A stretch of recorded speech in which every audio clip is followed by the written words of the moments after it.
안녕하세요. 노량진 김영 편입학원에서 논리를 강의하고 있는 강사 안태근입니다. 자, 오늘은 요즘 시기에 학생들이 많이 질문하시는 문제 두 가지를 같이 얘기해 볼 겁니다. 먼저 첫 번째로, 논리는 대체 뭘 공부하는 거죠? 논리 공부가 대체 뭡니까? 라는 질문을 많이 하시는데요. 자, 논리 완성이라는 것은 빈칸을 채워서 보편타당한 문장을 만드는 것입니다. 지금 제가 문제를 하나 가져왔는데요. 이 문제 우리가 풀 수 있을까요?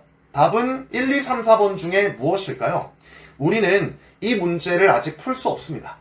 우리가 이런 빈칸을 채우지 못하는 것은 결국 카드들 간의 관계를 아직 모르기 때문입니다.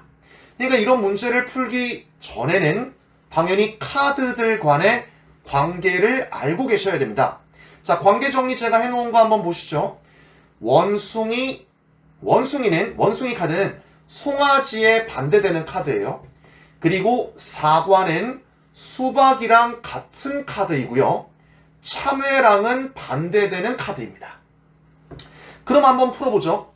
흔히들 사과는 원숭이라고 생각을 한다. 그러나 사실 빈칸은 원숭이가 아니고 송아지다.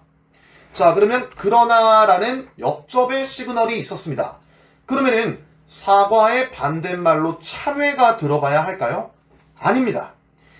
역삼각형 앞뒤로 이미 뒤집어진 내용이 존재한다면 빈칸은 또 한 번 더 뒤집는 게 아니고 앞에 나오는 내용을 짝을 맞추면서 풀게 되는 것이죠. 즉 빈칸에는 결국 사과가 들어가야 됩니다. 흔히들 사과는 원숭이라고 생각한다. 그러나 사실 그 사과는 원숭이가 아니고 송아지야. 요렇게 문제를 풀어야 되겠죠. 그러면 사과의 동의어인 3번 수박이 답이 된다는 걸 알 수 있습니다. 이렇게 문제를 풀고 나면 우리는 유형을 정리할 수 있죠. 아, 빈칸 주변에 아무리 역접의 시그널이 있어도 이미 역삼각형 앞뒤로 뒤집어진 내용이 존재한다면 빈칸은 짝맞추기로 푸는 거구나. 이렇게 유형을 정리하게 됩니다. 자, 결국 논리 완성을 공부한다는 건 크게 두 가지예요. 카드 관계 정리. 이게 뭐겠습니까?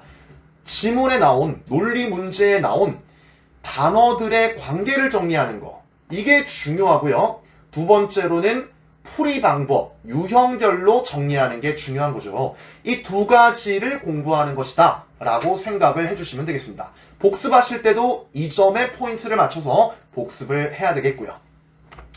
자, 두 번째, 논리 예습과 복습. 어떻게 하는 게 좋은가요? 자, 일단 논리 문제를 푼다. 혼자 예습할 때 여러분들이 이제 풀어 오시잖아요. 제가 숙제로 내드리니까. 그럼 이런 논리 문제를 학생 A는 왼쪽처럼 풀고 학생 B는 오른쪽처럼 풀었어요. 자, 그러면은 이렇게 여러분들이 이제 숙제를 해오신 거예요. 그럼 이제 수업 시간에 강사인 제가 자, 이 문제는 이렇게 푸는 게 제일 좋아. 이렇게 얘기를 하겠죠. 그럼 학생 A는 어떤 생각을 하면 됩니까? 아, 일단 문제를 나는 틀렸다. 일단 답을 틀렸네. 그럼 내가 왜 틀린 걸까? 아, 지금 여기서 내가 길을 잘못 들었구나. 요걸 비교하시는 거고. 학생 B는 뭘 해야 될까요?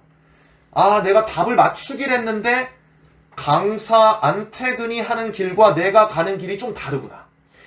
안태근이가 얘기하는 길이 훨씬 더 빠르고 효과적이네. 이게 좀 더 좋은 길이네. 그럼 나는 저 길을 가기 위해 어디서 좀 고쳐야 될까? 이런 걸 생각해 보는 거예요. 쉽게 얘기해서 자신이 문제를 푼 길과 강사가 얘기하는 길을 비교하는 거예요. 그러기 위해 제일 중요한 건요. 논리 수업을 예습하는 시간입니다. 일단 여러분들이 논리 수업을 수요일날 지금 듣고 있는 학생이 제일 많잖아요. 수요일날 논리 수업 듣고 그 다음에 복습은 수요일날 당일날 하는 게 맞아요. 근데 여러분들이 복습을 한 다음에 안태근이가 숙제로 이걸로 하라 그랬지? 맞아. 빨리 하자. 이러면서 숙제를 여기서 한다고요. 수요일날 한다고요. 이게 좋은 방법이 아니에요. 수요일날 여러분들이 예습을 해버리시면 다음번 수업까지 일주일이라는 시간이 남게 됩니다. 그럼 일주일 동안 자기가 어떤 식으로 문제를 풀었는지 기억을 못해요. 그렇기 때문에 수요일날 논리 수업을 들었으면 그날 예습은 하지 마세요. 언제 하시면 제일 좋냐면 화요일 날 저녁에 해주세요. 화요일 날 저녁이나 아니면은 좀 시간이 아침에도 좀 괜찮으신 분이라면 수요일 날 제 수업 전에 예습을 하시는 게 제일 좋죠.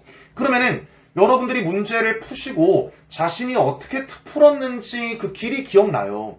그럼 제 수업을 들으시면서 자신이 풀었던 방법과 강사가 얘기하는 방법을 비교하기가 좋아지는 거죠.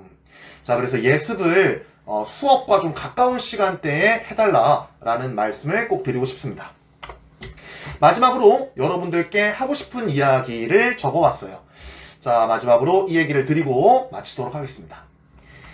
에이요, 편입학기라는 새로운 길에 도전장을 내민 학생 여러분께 들어줘. 먼저 첫 번째, 자신감을 가지길. 막연하고 두려운 건 당연한 사실. 이겨내고 멋지게 변화될 자신을 떠올리며 당당히 첫 발을 내딛길. 두 번째는 고민하는 분들께 고민하는 것만으로도 절반의 의지가 생긴 거니 자신에게 물어보길. 머무를 텐가 달라질 텐가. 어른이 된 어린이의 꿈은 사칠 뿐. 어른이란 타이틀로 자신을 타이를 본. 누구 하나 들어주지 않았던 당신의 꿈 당당하게 말해. 그리고 지금 도전해. 절대 쉽진 않은 게임이야 편입학은. 근데 분명 끝은 있거든 편입학은. 머리와는 달리 말았잖아 가슴팍은. 현실이란 단어 안에 너를 가두지는 마. 우린 정상에서 만나자는 다짐이 아닌 정상까지 함께 가는 거야 노량진에서. Yeah, what's up? I'm out. 다음에 또 뵙겠습니다. 안녕히 계십시오. Bye.